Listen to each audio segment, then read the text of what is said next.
We are your home theater and AV questions answered. This is AVRant. Want your home theater or AV question answered by Tom and Rob? Send it to question@avrant.com.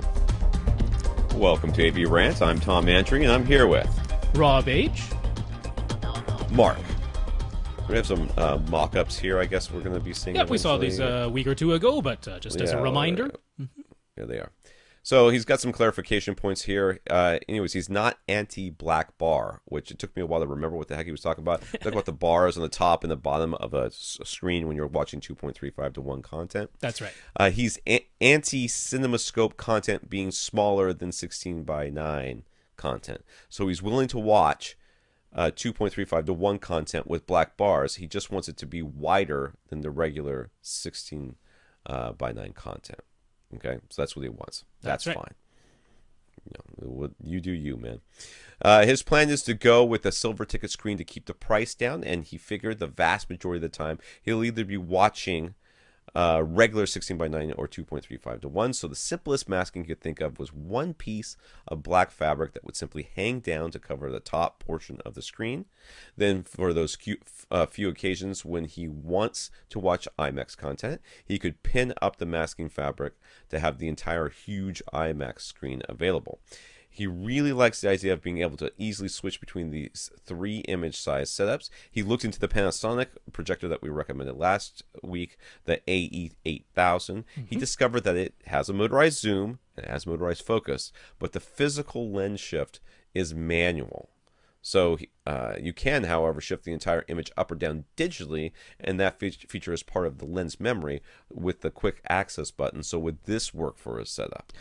So that is actually something I had completely forgotten about. Yeah. Because when people were talking about constant image height setups, which is essentially what he was going for, most people at the time, they had the one smaller 16:9 screen and the one wider 2.35:1, or they had masking on the side of a 2.35:1 to turn it into a smaller 16:9, but it was just switching between those two, right? So smaller 16:9, wider 2.35:1, and the Panasonic can totally do that. That's no problem. Because even if when you zoom it in to fill the width of the wider 2.35:1, even if that put the 2.35:1 image, slightly above or below the physical frame of the screen, then you could use that digital image shift to make it fit within the borders. You didn't have to move the physical lens. But since he also wants to then be able to keep the width of 2.35:1 but expand to IMAX, now you need physical lens shift. You wouldn't be able to do that with just the digital shift. So the digital shift portion, this is an interesting thing, because he's saying the vast majority of the time, it's either going to be the smaller 16:9 or the wider 2.35:1. Only very occasionally is it going to be the IMAX. Well, the Panasonic could handle the switching between smaller 16:9 and wider 2.35:1 very nicely. And if it's only occasionally that you're going to go to the IMAX, and that means you're going to have to go up there and physically pin up the fabric, to expose the screen. At the same time, you'd go back there and physically adjust the manual lens shift. That's a lot of hassle, but if it's a rare occasion, that's not so bad. But he still wants to move that whole thing down, though, right? He wants to move the whole thing down so the bottom is on the bottom of the screen, and then he wants to move it back up. Yeah, but it would. I'm trying to think if that will work or not, because if you're starting, so let's say the projector is ceiling mounted, right? Yep. And you're starting with the 16:9 image, the smaller 16:9 image. Yep. When you zoom in, usually what happens is, so if the projector is ceiling mounted and it's hanging upside down, then when you zoom in to make the larger image that fills the 2.35:1 width, usually what is the top edge of the 16:9 image actually does lower. Because as everything zooms in, the lens shift angle also increases, right? So if you had 4 inches of space above the top edge between the lens of the projector and the top of the 16:9 image, then that usually will expand to 5.5 inches of space between the top edge of that and the 2.35:1. But that would be where the black bar is, right? So you'd use the digital shift. Even if you use the digital shift to bring the 2.35 image all the way up to the top, it still might leave like an inch and a half of screen just hanging there, which would be annoying. But if you, yeah, no, there's no way to do that because you have to zoom the smaller 16 by 9 so that the top of its image hits the top. So this wouldn't work, unfortunately. It would come really darn close, but it wouldn't work quite the way you want it to, unfortunately. That kind of sucks. So we went looking for the next cheapest projector that offers motorized lens shift, Yeah. and it seems to be the $2,700 Epson 5040UB. First, with its motorized zoom, focus, and lens shift, would it be able to easily switch between all of these formats the way he'd like to? Yes. It seems that way. Yes. I mean, from what I could tell, it seems that way. Yeah. I would make sure you have a good return policy. And the JVCs can do it too, but they're just more expensive. That's all. Yeah. So this is the. And second, the it most seems expensive. like it's a way better projector than the Panasonic A8000 we talked about last week. So would it make sense to spend the extra grand on this thing? Now, that's the question I hate getting asked. It's because what makes sense for me is not what makes sense for you. What makes sense for me is completely determined by how much money $1,000 is for me. Right. Okay, $1,000, depending on what I'm buying, can be a little bit of money, or it can be an exorbitant amount that I would never think of paying. This is a considerable sum based on what you were looking at before. The other one's about $1,700, and you're now thinking $2,700. That's right.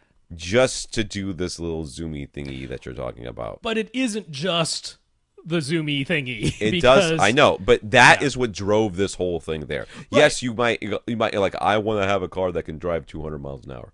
You're like, okay, yes, you can get that, but it's going to cost, an order of magnitude more than a car that can go 120. Do you really need it to go 200? And that's kind of what, and yes, when you get the car that can go 200 miles an hour, it has a bunch of other stuff it can do too that the other one can't do. Its doors probably go up like all weird, like it makes it look cool. And all the chicks are going to like you, or dudes are going to like you, or chicks and dudes are going to like you. It's going to draw the eye. It's going to have all these other things that go along with it. You're going to be part of an exclusive club of people who can afford cars that can go 200 miles an hour. But in the end, it's just driven by one thing. This is driven by your desire to have a projector that can do this lens shift thing. But in this case, and the 5040UB is a completely different class of projector. Because I understand. It's wobble K, so it can take a 4K signal. It's still technically a 1080p panel, but it wobbles it to do fake 4K. But it can take a 4K signal. The AE8000 cannot. It can do high dynamic range. HDR10. The Panasonic cannot. It does better black levels, brighter brights, wider range of color. So, I mean, when he says it appears to be a way better projector than the Panasonic, I mean, it is a much more feature-rich projector. It is a 4K HDR projector. You can think of it that way, versus the Panasonic being a 1080p projector. So, I mean, is that worth $1,000 more? If you have $1,000 more to spend, this is cutting edge. The Panasonic definitely is not cutting edge, right? For $2,700, cutting edge is, especially in projectors, is a pretty good deal. Yeah, I mean, there's an easy argument to say there is value in that Epson 5040UB. It's not like you're getting nothing for the extra $1,000. Not only are you getting this motorized lens shift that lets you do the 3 screen size setup that you want to do, you're getting a whole bunch of cutting edge features on top of it. So I can definitely make an argument for it. It really comes down to, do you have the extra $1,000 to spend? Yeah. So that's okay if you don't. But at least we can tell you you're definitely getting something for your extra $1,000. More than just the screen thing that may not seem like it's worth this much money, especially since he was originally thinking of an Epson 3000 or 3100, and with prices that are below $1,000, he's still leaning that way. Right. The Panasonic that he was talking about we were talking about is $1,700, but it's over 5 years old. So he's worried about the picture quality of a projector model that is that old. So how would it compare to the Epson 3000? Well, how old's the bulb? Because that's the only thing that you have to care about. That's the one thing. The wonderful thing about projectors is you change the bulb, you got a new projector, dude. You got a brand new projector, because that is the light source. You cannot change the light source on a display. because it's in there. It's all built in. So once it starts to go dim, you're like, or if the colors get all weird, you're messed. You're screwed. You got to get rid of it.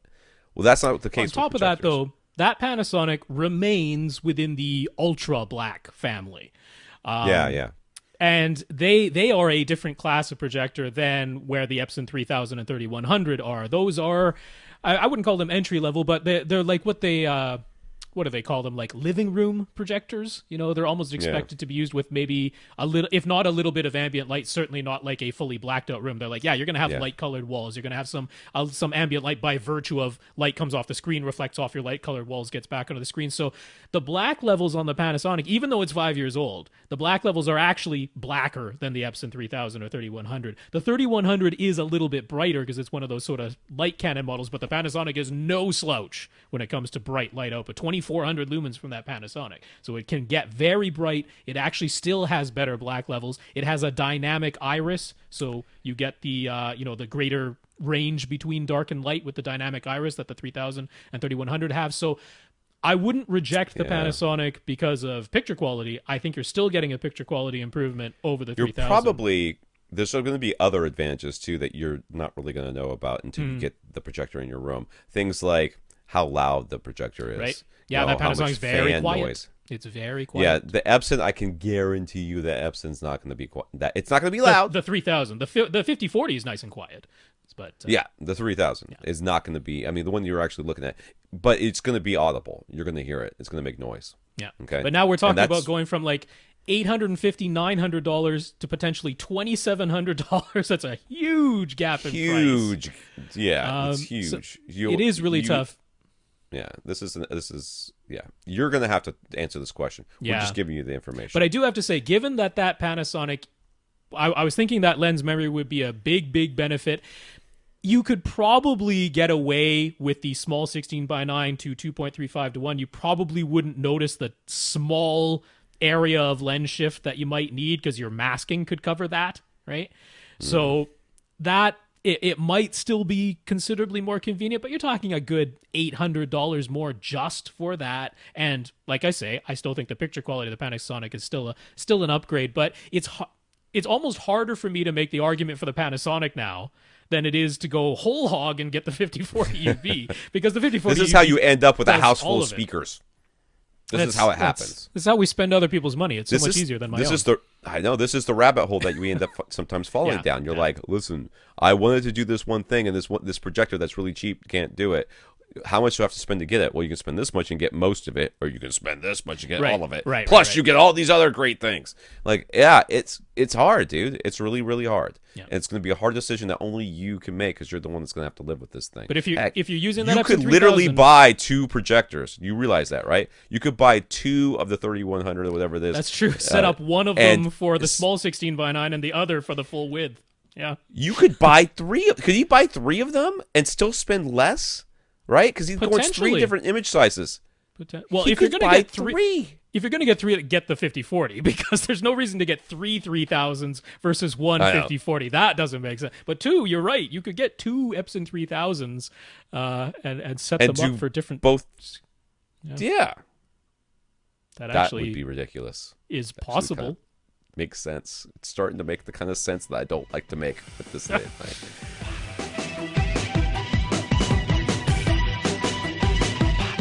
Want your question answered? Send it to question@avrant.com.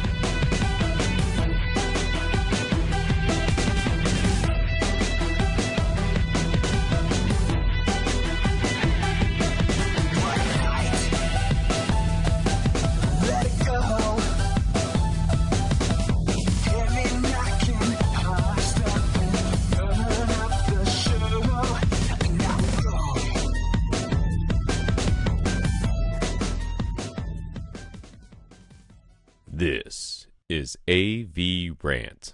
Now go out and listen to something.